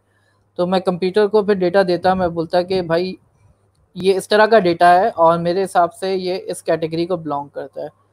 फिर दूसरा डेटा देता, फिर उस बोलता कि इस कैटेगरी को बिलोंग करता है, और मैं इसको ट्रेन कराता। जब वो ट्रेन हो जाता तो उसके बाद वो इस काबिल होता कि अगर मैं किसी को दे देता हूँ ये सॉफ्टवेयर, तो मैं उसको कहता हूँ कि तुम मुझे अपना इनपुट दो कि तुम्हारे पास जो फ़ोन है जो तुम लेना चाह रहे हो उसकी कॉस्ट क्या है, कैमरा क्वालिटी क्या है, ऑडियो क्वालिटी क्या है, रेजोल्यूशन क्या है, स्टोरेज कैपेसिटी क्या है, and then based on that मेरा जो मॉडल है मशीन लर्निंग का, इसको मॉडल कहेंगे जब ये तैयार हो जाएगा, तो उसकी बेस पे फिर मैं क्लासिफाई कर सकता हूँ कि ये किस कैटेगरी के बिलोंग करता है and whether you should purchase it और नॉट। तो मैं इसको क्लासिफिकेशन प्रॉब्लम के तौर पर सॉल्व करता हूँ। और डिफरेंट क्लासिफिकेशन के एल्गोरिथम्स हैं जिसमें सपोर्ट वेक्टर मशीन्स है, डिसीजन ट्रीज इस्तेमाल हो सकते हैं, या न्यूरल नेटवर्क भी जो डीप लर्निंग में इस्तेमाल होता है बहुत ज़्यादा, तो इसके थ्रू सॉल्व किया जा सकता है। जहाँ तक कि इसकी विजुअलाइजेशन की बात है, अगर इसको विजुअलाइज करना चाहें तो ये 50 डायमेंशन में है, तो इसको विजुअलाइज करने के लिए आप इसको जो है डायमेंशनैलिटी रिडक्शन के लिए आप जो है मुख्तलिफ टेक्निक्स हैं, प्रिंसिपल कंपोनेंट एनालिसिस है, उसको इस्तेमाल करके आप इसकी डायमेंशन को कम कर सकते हैं और फिर इसको आप 2 डायमेंशन में देख सकते हैं। ठीक है जी सर, थैंक यू नुमान भाई। आई थिंक जैसा आपका कुछ आ गया। अच्छा जी, मैं ये कह रहा था आप उनसे पूछते हैं, कासिम से। जी थैंक यू सर। अच्छा, मेरे पास अगर ये प्रॉब्लम आती तो मेरे पास डेटा मौजूद है कि मेरी एक दुकान है और उस दुकान पे मैंने 2000 या 3000 मोबाइल फ़ोन सेल किए। अच्छा, अब ये डेटा मेरे पास मौजूद है कि ये मोबाइल सेल हुए हैं मुख्तलिफ ब्रांड के। अब मैं ये एनालिसिस करना चाह रहा हूँ या ऐसा मॉडल बनाना चाह रहा हूँ कि अब मैं जो नए मोबाइल ख़रीद के लाऊँ वो वही वाले हों जो ज़्यादा बिकते हैं। तो कैसे फाइंड करूँ? हम क्या करेंगे, सबसे पहले हमारे पास जो डेटा है मुझे उसको क्लस्टरिंग करना पड़ेगा। क्लस्टरिंग जो है अनसुपरवाइज्ड लर्निंग की एक प्रॉब्लम है। अच्छा, क्लस्टरिंग से क्या मुराद है कि वो डेटा को देखेगा जो सिमिलैरिटी होगी ना उन तमाम मोबाइल की या उन तमाम ट्रांजैक्शन को एक साथ कर देगा। यानी 50 मोबाइल ऐसे थे जो कि एक कैटेगरी या एक ग्रुप में फॉल करते हैं, तो उनको उठा के एक ग्रुप में रख देगा। तो अनसुपरवाइज्ड लर्निंग या क्लस्टरिंग से मुझे ये फ़ायदा होगा कि मैंने जो मोबाइल बेचे हैं उनकी कितनी टाइप हैं, किस किस किस्म की कैटेगरी है। अच्छा, अब वो कैटेगरी मैंने देखी, पहली कैटेगरी मैंने उठाई, उसके मैं फीचर्स देखूंगा। फीचर्स से क्या मुराद है, अब मैं एनालिसिस कर रहा हूँ, मशीन लर्निंग ने अपना काम कर दिया, मेरे पास डेटा आ गया, उसने मुझे 5 ग्रुप बना के दे दी, यानी क्लस्टर बना के दे दिए। मैं पहले क्लस्टर को थोड़ा सा असेस करता हूँ कि इसमें है क्या। तो मैं देखता हूँ कि यार इसका मोबाइल अच्छा होता है, इसकी बैटरी अच्छी होती है और ये एप्पल का ब्रांड जो है ये सबसे महंगा मेरे पास बिक रहा है। तो मुझे पहले पता चला कि सबसे महंगा जो यानी मोबाइल बिकता है वो ग्रुप 1 में बिकता है। इसी तरह क्लस्टर 2, उसकी मैं चीज़ें प्रॉपर्टी उठाता हूँ कि भाई इसके अंदर कैमरा रिजल्ट अच्छा है, एंड्रॉयड मोबाइल है और इसकी सेल सेकंड नंबर पे होती है, लेकिन इससे मुझे प्रॉफिट कितना अर्न हो रहा है वो चीज़ें मैं देखूंगा। तो इस तरह मेरे पास 5 क्लस्टर आए। तो 5 जब क्लस्टर आ गए तो इससे क्या फ़ायदा हुआ मुझे कि मुझे पता चल गया है कि मेरी दुकान पे किस किस किस्म के मोबाइल बिकते हैं और वो किस कैटेगरी के लोग लेते हैं। अच्छा, पहली चीज़।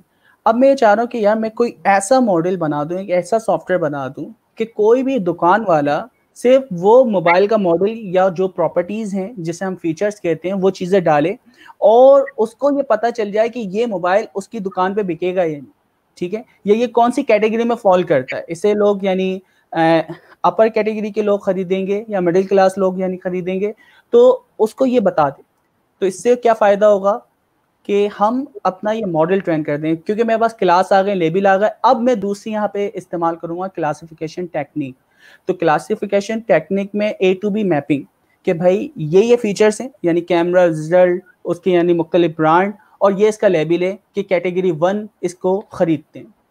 तो अब इससे क्या हुआ, मॉडल आपने ट्रेन कर दिया, अब आप उसको वेब पे लगा दें, ऐप पे लगा दें, तो अब कोई भी बंदा ये 4 या 5 चीज़ें या 50 फीचर जैसे कि सर्जिया ने कहे, वो 50 फीचर डालेगा और वो उसको क्लासिफाई करके बता देगा ये कौन सी कैटेगरी में फॉल करेगा। तो मैं इसको इस तरह सॉल्व करता। Thank you so much Qasim भाई। अनीस भाई से जाने से पहले हम एक काम करना चाह रहे हैं। 2 चीज़ें निकली हैं बाद में। एक डेटा है जो हर जगह कॉमन है, चाहे सुपरवाइज्ड हो या अनसुपरवाइज्ड हो लर्निंग, यानी हमें डेटा तो चाहिए, एआई करनी है तो डेटा चाहिए।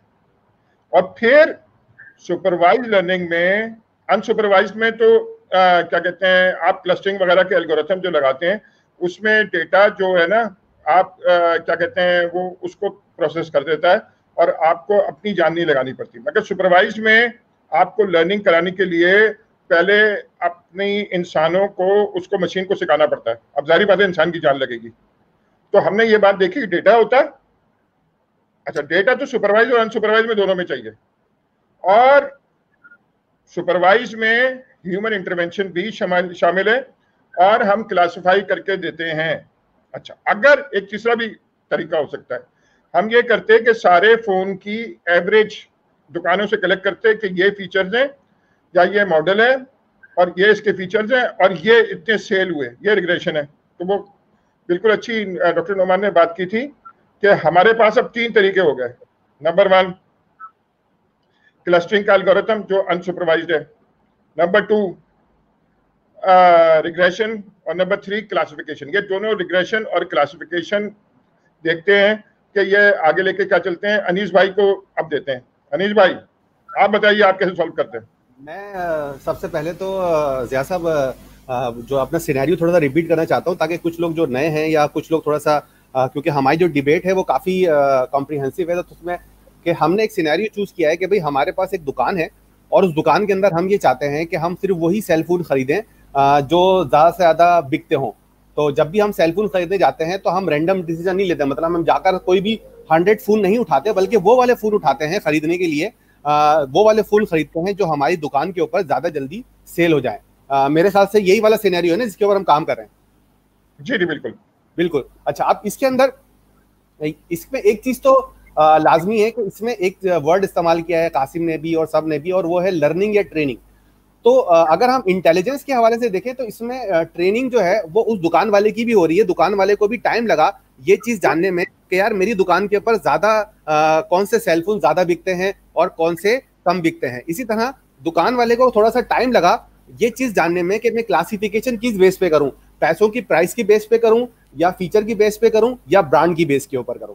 तो ये जो चीजें हैं जिसके अंदर हम लगता है, ऐसा लग रहा होता है लोगों को कि यार हम जो है वो हमारी इंटेलिजेंस जो है वो बाय नेचर होती है, लेकिन ऐसा नहीं होता। इंसान भी जो है वो जितने भी काम कर रहा होता है उसकी ट्रेनिंग उसको कहीं ना कहीं से मिल रही होती है। एक शख्स जो पहली मर्तबा अपनी दुकान खोलता है उसको नहीं पता होता कि वो कौन सा सेलफोन खरीदेगा और कौन सा नहीं खरीदेगा, जबकि एक शख्स जो 1 साल से या 2 साल से दुकान पे बैठ रहा होता है वो हमेशा वही वाला सेलफोन खरीदता है जो दुकान के ऊपर ज्यादा बिक रहा होता है। तो ट्रेनिंग तो दोनों चीजों में आ गई।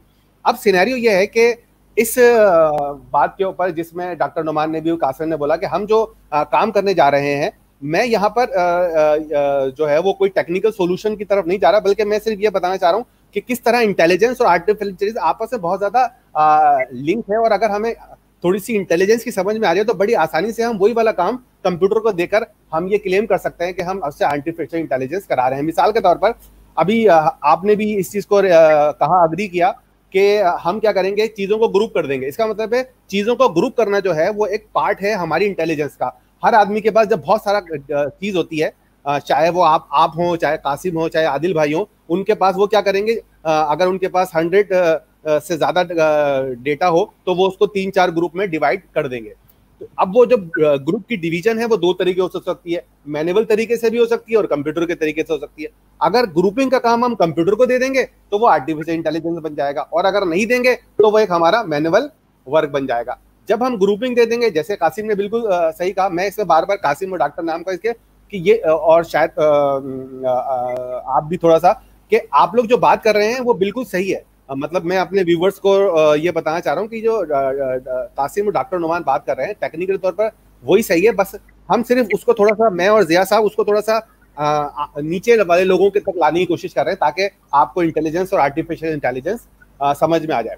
तो यहाँ पर इस सिनेरियो के अंदर हम, अगर मैं मिसाल के तौर पर मेरे पास कंप्यूटर नहीं है और मैं सारा काम खुद करूंगा तो मैं अभी भी ये करूंगा कि ऐसे सेलफोन जो है उनको मैं अपने याद रखना शुरू कर दूंगा कि जो मेरे कंप्यूटर दुकान के ऊपर ज्यादा बिकते हैं, और ये वाला काम मैं अपने जहानत से भी कर सकता हूँ और ये वाला काम कंप्यूटर से भी दे सकता हूँ। अगर मैं ये कंप्यूटर को दूंगा तो जैसे आपने बताया कि भाई इसके लिए हम कोई लाइब्रेरी इस्तेमाल करेंगे या कोई कंप्यूटर के कोड इस्तेमाल करेंगे, तो वो जो कंप्यूटर का कोड है, जो लाइब्रेरी इस्तेमाल करेंगे और जो सॉफ्टवेयर बनाएंगे इसकी मदद से, वो हमारा एक आर्टिफिशियल इंटेलिजेंस का मॉडल होगा। This is a very simple way to explain के जी इंटेलिजेंस और आर्टिफिशियल इंटेलिजेंस जो है वो क्या है और आपस में कैसे लिंक है। Thank you so much Anish भाई।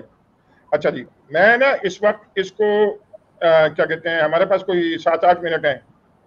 अच्छा, इसको रैप अप करने के लिए ना मैं अब आखिरी सेक्शन पे आ रहा हूँ। पहले मैं बताऊंगा अपनी राय, फिर आदिल भाई बताएंगे और फिर सब बताएंगे अपनी राय। वो क्या है कि कोई स्टूडेंट नया आया है कंप्यूटर साइंस में, तो उसको क्या करना चाहिए और क्या क्या सीखना चाहिए, क्योंकि आर्टिफिशियल इंटेलिजेंस की तो बहुत हाइप है माशाल्लाह।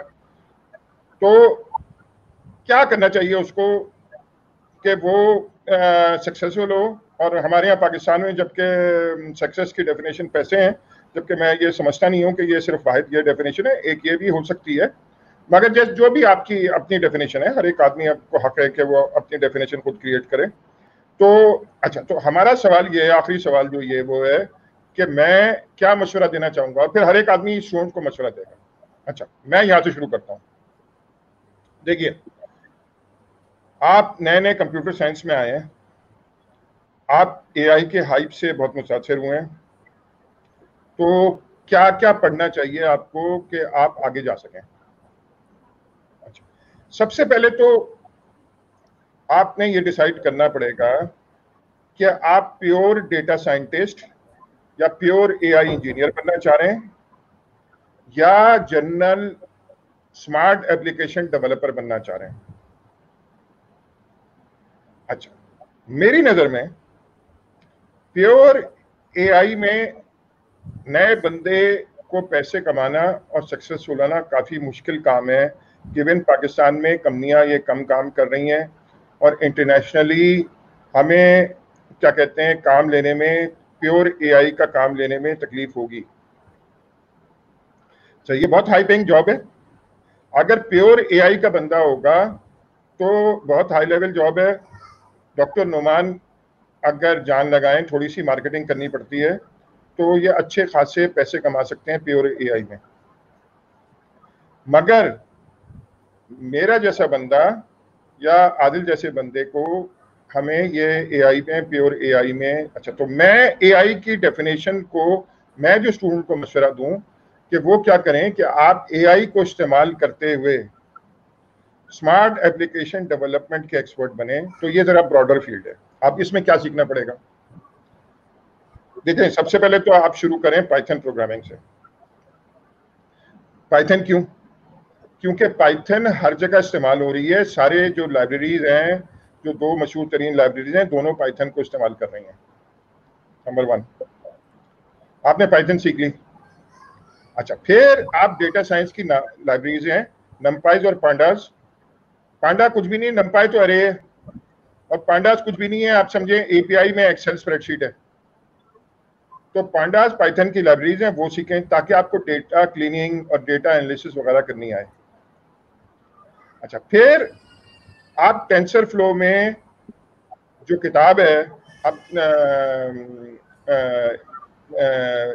डीप लर्निंग फॉर पाइथन, वो बड़ी अच्छी किताब है। तो मैं चाहता हूं कि वो आप सेकंड एडिशन जब अभी आने वाला है तो वो पूरी सेकंड एडिशन पे आप उस पर कंप्लीट। अच्छा, तो ये एआई का मेन पोर्शन आपका काफी हद तक कवर हो गया। आदिल बताएगा कि एंड्रू इंग से भी इसकी बात हुई थी, उसने हमारा सिलेबस देख के क्या कहा था। अच्छा, अब जब ये एआई का एक पोर्शन हो गया तो अब अगले स्टेज में हम एआई को एप्लीकेशंस को डिप्लॉय करने के लिए वो सीखना पड़ेगा। डिप्लॉय करने के लिए हमें एआई के एपीआई बनाने पड़ेंगे। उसके लिए हमें पाइथन की जो फ्लास्क लाइब्रेरी है वो बड़ी अच्छी है, और फिर क्या कहते हैं टेंसर फ्लो और क्यू फ्लो वगैरह मुख्तलिफ लाइब्रेरी हैं जो के लाइब्रेरी है टेंसर फ्लो की, जो क्यू फ्लो को सॉरी एआई के सॉल्यूशंस को कुबरनेटिस वगैरह पे डिप्लॉयमेंट करने के लिए। तो हमने ये देखा एआई डिप्लॉयमेंट, डेटा एनालिसिस, फिर उसके थ्रू मशीन लर्निंग करना, फिर उसको इन सॉल्यूशंस को डिप्लॉय करना। अच्छा, ये मिनिमम तो चाहिए ही आपको। फिर मैं 2 चीजें और भी मशवरा दूंगा। ये तो एआई का प्योर टेक्निकल ट्रैक हो गया। 2 ट्रैक आपको और करने चाहिए। एक कल से शुरू हो रहा है, वो क्या है कि आपको web development end to end, जिसमें डेवऑप्स वगैरह है, ये करनी आनी चाहिए। अच्छा, जो मेन टेक्निकल ट्रैक है ना, उसमें मैं एक मेंशन करना भूल गया कि गिट भी आपको आनी चाहिए। अच्छा, अब आ जाते हैं वेब डेवलपमेंट ट्रैक पे। एक्चुअली वो वेब डेवलपमेंट ट्रैक नहीं है, क्योंकि प्रोग्रेसिव वेब एप्स आ गई हैं। आइंदा 2-3 साल में नेटिव एप्स को काफी मसला पड़ेगा। तो आपको एंड टू एंड सोल्यूशन बनाने के लिए आपने एक एपीआई तो फ्लास्क के थ्रू और टेंसर फ्लो के थ्रू बना लिया पाइथन में, वो एक माइक्रो सर्विसेज है। उससे अगर आपने अगला स्टेज भी जाना है और मेहनत ज्यादा लगेगी कि आपने ये किया कि वो एपीआई कॉल किए और उसको यूजर को दिखाया। तो क्लाइंट साइड पे आपको रिएक्ट लाइब्रेरी टाइप की ये चीज आनी चाहिए ताकि एंड टू एंड एप्लीकेशन बना सकें। अच्छा, आप ये टेक्निकली तो पूरा हो गया। एक आपने प्योर एआई ट्रैक लिया, एक आपने एप्लीकेशन डेवलपमेंट ट्रैक लिया, और तीसरी भी चीज आनी चाहिए आपको कि आपको प्रोडक्ट्स के बारे में सोचना, नए आइडियाज लेना, जिसको हम इनोवेशन कहते हैं। मिसाल के तौर पे आपको डिजाइन थिंकिंग, लीन स्टार्टअप और एजाइल मेथोडोलॉजीज आनी चाहिए। ये मैनेजमेंट के रूल्स हैं, यानी प्रोजेक्ट मैनेजमेंट आना चाहिए आपको। और आपको ये पता होना चाहिए कि नए आइडियाज कैसे जनरेट करते हैं। कौन सी प्रोडक्ट सेलेक्ट करें। तो मैंने आपको, मेरा मशवरा ये है कि आपको 3 ट्रैक्स आने चाहिए। नंबर 1, एक प्योर एआई का ट्रैक जिसमें डेवलपमेंट शामिल है, ट्रेनिंग शामिल है, डेटा कलेक्शन है, डेटा क्लीनिंग है और डिप्लॉयमेंट है। फिर दूसरा वेब ट्रैक जिसमें आपको एंड टू एंड डेटाबेस से कनेक्ट करके एप्लीकेशंस और एपीआई को कॉल करने के एआई आने चाहिए। और तीसरा ज़्यादा कॉन्सेप्चुअल है, टेक्निकल नहीं है, मगर मैनेजमेंट के हैं कि आप किस तरह करें। आदिल भाई, आप एंड्रोइंग से मिले भी थे, आप बताइए आप स्टूडेंट को क्या मशवरा देंगे? जी, मेरी जो एंड्रू से भी बात हुई थी, उसमें मैंने पूरा जो हमारा कंप्लीट प्रोग्राम है उसके बारे में डिटेल में बताया। जैसे फॉर एग्जांपल जो हमारा टेक्निकल ट्रैक है एआई का, उसके अंदर we cover from end to end जो आपने जो सारी चीज़ें भी बताई हैं, राइट। गिट है, प्रोग्रामिंग है पाइथन में, फिर डेटा साइंस लाइब्रेरीज हैं, वो नंपाई एंड पैंडास की, मशीन लर्निंग पे फोकस इतना सारा है, और ऐप डेवलपमेंट भी उसके साथ। और फिर हमने एडिशनली उसके साथ फिर ये डेवलपमेंट ट्रैक जो जो कल से फूड कैंप शुरू हो रहा है कि आप जो एआई की एप्लीकेशन बना रहे हैं उसको कहीं प्रेजेंट भी करना है आपने। तो स्पेशली जो कस्टमर होता है वो तो यूआई देख के ही खुश होता है, क्योंकि बैक एंड जो एआई चल रहा है उनको तो नज़र आता नहीं। और फिर इनोवेशन, अगर आपने जैसे प्रोडक्ट्स बनाने हैं, कंपनीज में काम करना है, मैनेजमेंट में आना है, तो फिर ये डिज़ाइन थिंकिंग, लीन स्टार्टअप और एजाइल मैनेजमेंट बहुत इंपॉर्टेंट है। और अगर मैनेजमेंट में नहीं भी आना है तो एनीवे आपको फिर भी एजाइल और डेवऑप्स की तो बहुत सख्त ज़रूरत पड़ेगी। एंड्रू लिंक का जो रिस्पॉन्स था इन टर्म्स ऑफ कि हमने जो सारी चीज़ें कवर की हुई, वो ये था कि if anybody wants to be an AI engineer, this course has everything. जो भी आपको चाहिए हो सकता है ना, वो सब आपको यहाँ पर कवर हो। और उससे पहले, मीटिंग से पहले मैं उनकी क्लास में भी सेट इन किया था, जिसके अंदर थोड़ा सा करियर एडवाइस भी दे रहे थे। तो उसके अंदर क्या एडवाइस थी कि जब आप ट्रेनिंग करते हैं तो आपको फोकस होना चाहिए कि you get a broad range of different things. जैसे यहाँ पर आपके पास एक ब्रेड्थ कहते हैं इसके अंदर, you have a lot of different areas where you are knowledgeable. और जो डेप्थ होती है कि आपने जैसे अगर फिर आपने आगे चल के करियर अपना डीप लर्निंग पे बनाना है, तो वो आप क्लासरूम में नहीं कर सकते, क्योंकि उसके लिए आपको एक्सपर्टीज और एक्सपीरियंस बहुत ज़्यादा चाहिए। तो as far as the training goes, इसमें सारी चीज़ें होनी चाहिए जो आपको चाहिए हो सकती हैं एज एन एआई इंजीनियर, और वो सब यहाँ पर इंक्लूडेड है। और जैसे जैसे आप फिर इंडस्ट्री में जाते हैं, फिर आप काम करने शुरू करते हैं, फिर आपको एक्सपीरियंस से और समझ आता है कि on in which of these areas you are more incline, तो फिर आप उसके अंदर अपना एक्सपर्टीज और एक्सपीरियंस फिर काम करके डेवलप करते हैं, और फिर वो आपका एक मेन एरिया बन सकता है। लेकिन इस वक्त क्योंकि सब स्टूडेंट्स हैं, तो ये अच्छा टाइम नहीं है अपने कोई स्पेशलाइजेशन करने का। दिस इज द पॉइंट पर आप जनरलाइजेशन करते हैं और स्पेशलाइजेशन आप अपने करियर के साथ साथ करें। अच्छा जी, आदिल भाई बहुत बहुत शुक्रिया। अच्छा, हर एक आदमी अपनी राय देगा स्टूडेंट तक।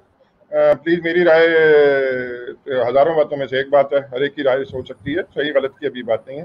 ये तो क्या कहते हैं, सब सही होती हैं और सब गलत होती हैं, इशू की बात होती है। अब डॉक्टर नुमान से पूछते हैं कि उनकी राय क्या है, वो स्टूडेंट को क्या मशवरा देंगे, क्या क्या करो।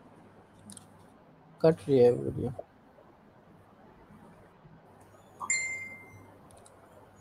सर आपकी बात नहीं सुन सका मैं, लास्ट सेंटेंस क्या था आपका? मैं ये कहना चाह रहा था डॉक्टर, आपकी राय क्या होगी? कोई आदमी एआई में आना चाह रहा है तो आप क्या चाहेंगे, कि आप क्या मशवरा देंगे स्टूडेंट को कि क्या करो? अच्छा, वैसे तो आपने सारी बातें कर ही ली हैं।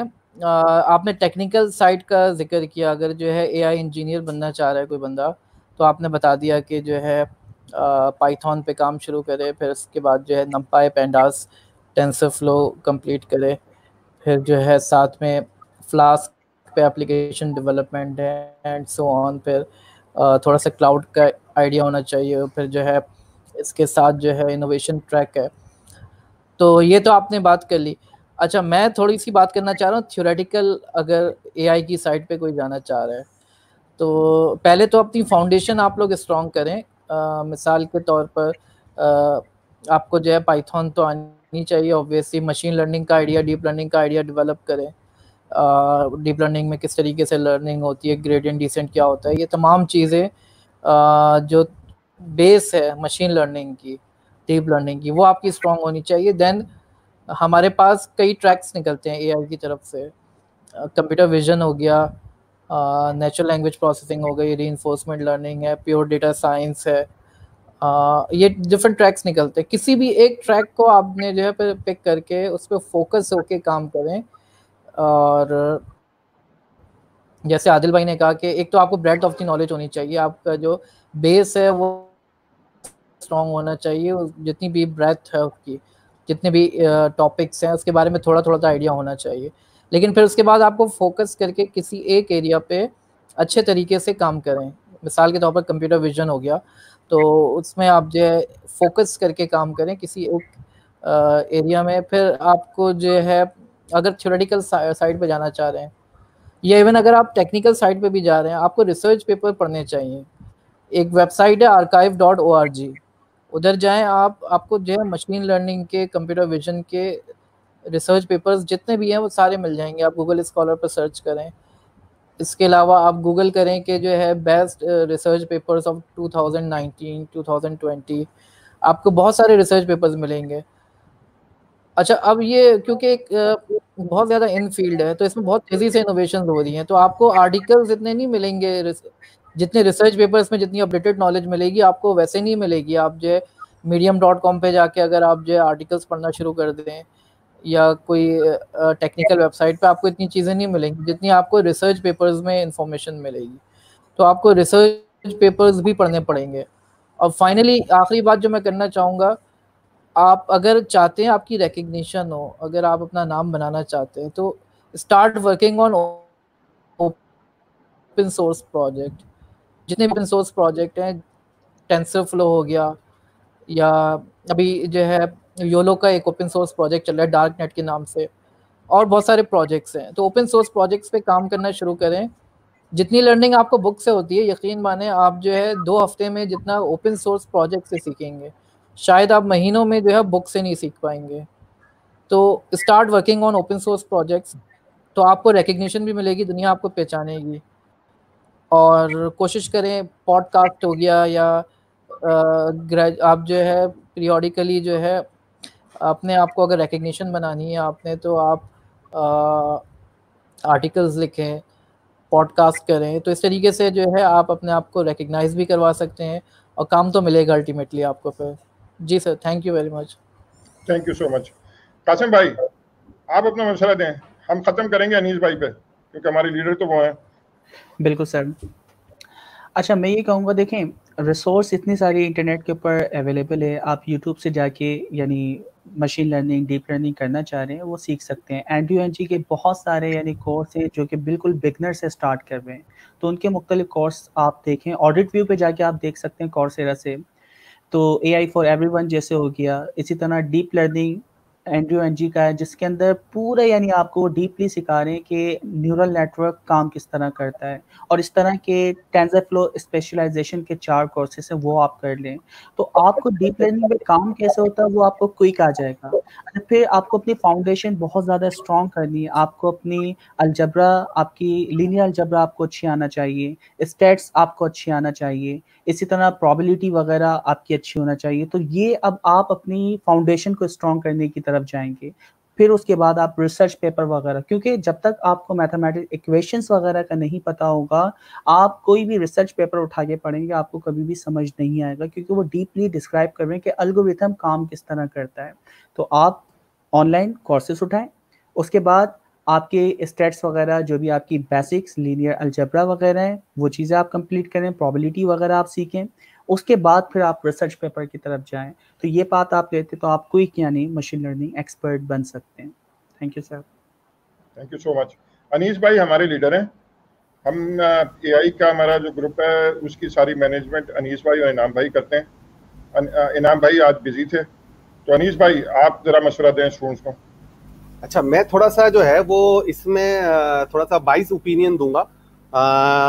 देखिए, एक चीज तो ये है कि आर्टिफिशियल इंटेलिजेंस का एक सबसे बड़ा जो फायदा है, और वो ये है कि इसके लिए आपको अपनी फील्ड जो है वो छोड़नी नहीं पड़ती, बल्कि आप अपनी फील्ड में रहते हुए भी बहुत सारी चीजें आर्टिफिशियल इंटेलिजेंस की हेल्प से ज्यादा अच्छी कर सकते हैं।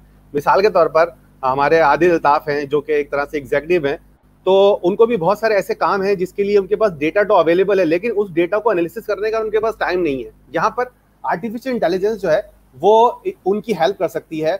कि वो बहुत सारे ऐसे काम जिसके लिए डेटा अवेलेबल है वो आर्टिफिशियल इंटेलिजेंस से करा सके।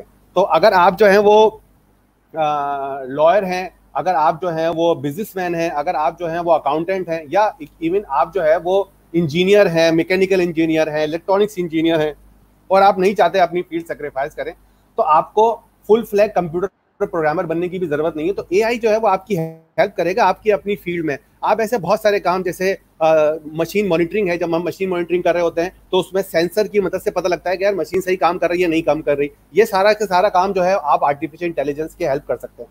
तो सबसे अच्छी बात यह है कि आप जो है वो आर्टिफिशियल इंटेलिजेंस अपनी फील्ड में, इंजीनियर जो हैं वो अपनी फील्ड में, जो बिजनेस पढ़ने वाले अपनी फील्ड में, एग्जीक्यूटिव जो हैं वो अपनी फील्ड में, और जो इस वक्त एग्जिस्टिंग प्रोग्रामिंग कर रहे हैं, मिसाल के तौर पर एंड्रॉइड प्रोग्रामर्स हैं कुछ लोग, या कुछ वेब प्रोग्रामर हैं, या कुछ बैकएंड प्रोग्रामर हैं, वो भी अपनी अपनी फील्ड के अंदर जो है वो काम कर सकते हैं। मैं इसकी एग्जांपल दूंगा, जैसे हम PIAC के ऊपर एक काम कर रहे हैं अभी, कि हमारे पास एक पोर्टल का साथ एक एसोसिएटेड क्वेश्चन आस्किंग सिस्टम है, ask.pic.org। उसके अंदर हम ये कर रहे हैं कि जितने भी लोग सवाल करेंगे तो हम उसके पीछे जो है वो आर्टिफिशियल इंटेलिजेंस लगाने की कोशिश कर रहे हैं कि जब भी वो सवाल होगा तो वो ऑलरेडी हमारा AI जो है वो ढूंढेगा कि इस तरह का सवाल पहले से तो नहीं या वह मिलता जुलता, और वो वाला आंसर जो है वो आपको पहले से लाकर दे देगा। इसके अलावा वो ये भी देखेगा कि सवाल की नेचर क्या है, और उसके लिए जो बेस्ट फिट पर्सन है उसको जाके ईमेल कर देगा।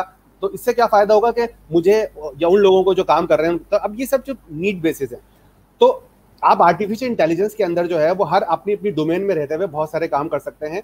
तो मेरा ये ख्याल है कि आर्टिफिशियल इंटेलिजेंस आपके लिए एक एडिड टूल के तौर पर हो सकती है। दूसरी बात यह है कि अगर आप आर्टिफिशियल इंटेलिजेंस सीखना चाहते हैं और AI इंजीनियर बनना चाहते हैं, तो आप सबसे पहले PIAIC का प्रोग्राम ज्वाइन करें, उसके अंदर पाइथन सीखें, उसके अंदर Q2 Q3 पढ़ें। जितनी भी इस वक्त AI की जितनी भी चीज़ें हैं, मैं खुद पर्सनली तौर पर बल्कि बाकी लोग भी देख चुके हैं, वो या तो जो अच्छी हैं वो बहुत मुश्किल है। मिसाल के तौर पर एंड्रो एंगी का कोर्स आप नहीं ले सकते। इवन अगर आप DSB कर रहे हैं और आपने बहुत आप इंटेलिजेंट नहीं है और मैथमेटिक्स का बैकग्राउंड बहुत अच्छा नहीं है, आप एंड्रो एंगी का कोर्स नहीं ले सकते, उससे आपको कोई फायदा नहीं होगा।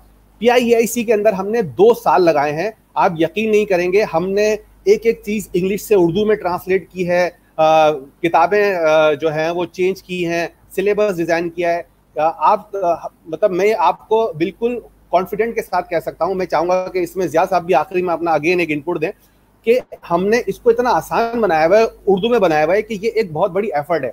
आप लोगों को शायद लग नहीं रहा होगा, लेकिन आप यकीन करें कि ये हमने बहुत बड़ा काम किया है। इसमें डॉक्टर नोमान, कासिम, मैं, इनाम भाई और एक हमारे दोस्त है नासिर भाई, हमने इसके ऊपर बड़ा काम किया है। हमारे साथ बहुत सारे स्टूडेंट्स से भी कॉपरेट किया है कि वो आए, हमसे पढ़ा और उन्होंने हमें बताया कि सर ये वाली चीज़ हमें समझ में नहीं आ रही, हमें इसको आसान करें, और हमने इसको बहुत आसान बनाया। तो अगर आप AI इंजीनियर बनना चाहते हैं तो सबसे बेस्ट सोर्स जो है वो पाकिस्तान में आप लकी हैं कि आप PIAIC जो है वो ज्वाइन करें और उसके अंदर पूरा AI ट्रैक करें। और साथ साथ जो है अगर आपके पास थोड़ा टाइम है तो आप एक चीज़ और करें जो पूरी की पूरी पाकिस्तानी कौम जो है उसके पास एडवांटेज है वो नहीं कर रही है, और ये है कि आप जो है वो हमारा बूट कैंप ज्वाइन करके इंग्लिश और डिज़ाइन थिंकिंग सोचें। हमारी इंग्लिश भी अच्छी है, हम इंग्लिश पढ़ भी सकते हैं, लेकिन हमारे पास वो सोच नहीं है जिसके ज़रिए हम जो है वो चीज़ों को बना सकते हैं। हमारे पास पोटेंशियल है लेकिन हमें कभी इस पर गाइड नहीं किया गया।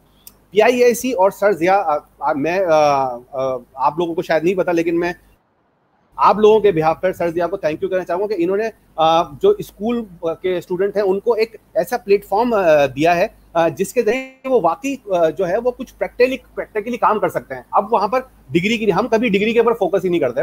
तो मैं आपसे ये कहूँगा, ऐसा लगेगा भी कि शायद मैं अपनी मार्केटिंग कर रहा हूँ, लेकिन ये एक बिल्कुल ट्रू फैक्ट है कि हम PIAIC के अंदर AI के ऊपर, IoT के ऊपर हमने बहुत मेहनत की है और हमने सारे सिलेबस को उर्दू में कन्वर्ट किया है, किताबें, असाइनमेंट और बहुत सारा काम है। तो आप जो है वो सब छोड़ें, सबसे पहले तो आप PIAIC को टाइम दें, जो कि लोग नहीं दे रहे। हमारे पास क्या होता है, 2000 स्टूडेंट जो हैं वो शुरू में आते हैं, आखिरी में जो है वो 300-400 जो है वो रह जाते हैं, बाकी सारे भाग जाते हैं। क्यों? मेहनत नहीं कर पाते। तो आपको 2 काम करने हैं अगर AI इंजीनियर करना है, PIAIC ज्वाइन करें और अपनी फील्ड के साथ इंसाफ करें, उसमें AI इनेबल करें, और तीसरा काम ये है कि मेहनत करें। That's it. Thank you so much Anees भाई। आपने मुझसे कहा था कि मैं भी को पिच इन करूं, तो असल में चक्कर क्या है कि मेरे पे कंस्ट्रेंट है।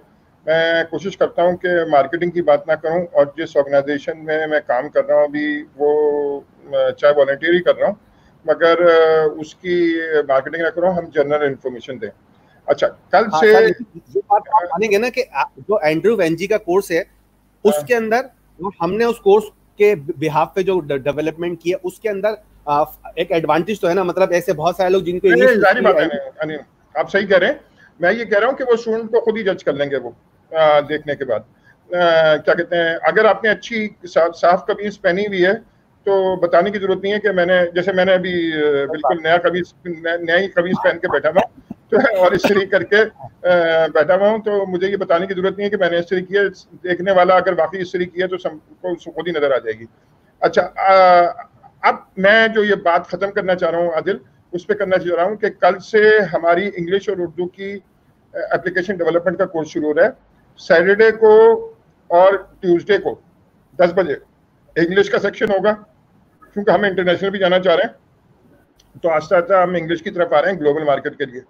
और उर्दू का संडे को और वेडनेसडे को रात को 10 बजे होगा। मैं फिर रिपीट कर दूं, ये कुछ 1.25 घंटे के 75 मिनट्स के होगा पोर्शन। सैटरडे और ट्यूसडे को इंग्लिश का सेक्शन है 10 बजे के बाद, और उर्दू में संडे और वेडनेसडे को। ये एप्लीकेशन डेवलपमेंट ट्रैक है और ये बूट कैंप है। आइडिया ये है कि आप जल्दी से जल्दी मार्केट में जाके, चाहे आप एआई के स्टूडेंट हैं या ब्लॉकचेन के स्टूडेंट हैं या किसी भी चीज़ के स्टूडेंट हैं, आईओटी के, मार्केट में जाके पैसे कमा सकें और इंटीग्रेटेड स्मार्ट एप्लीकेशन बना सकें। तो इसकी मजीद सूरत हाल, इसके 2 ग्रुप्स भी बन गए और इसके यूट्यूब के चैनल भी हो गए। तो over to Adil. Thank you so very much everyone. Thank you everybody, thank you सबका टाइम के लिए, थैंक यू सो मच। फिर इंशाल्लाह thank you so much. Thank you. अल्लाह हाफ़िज़।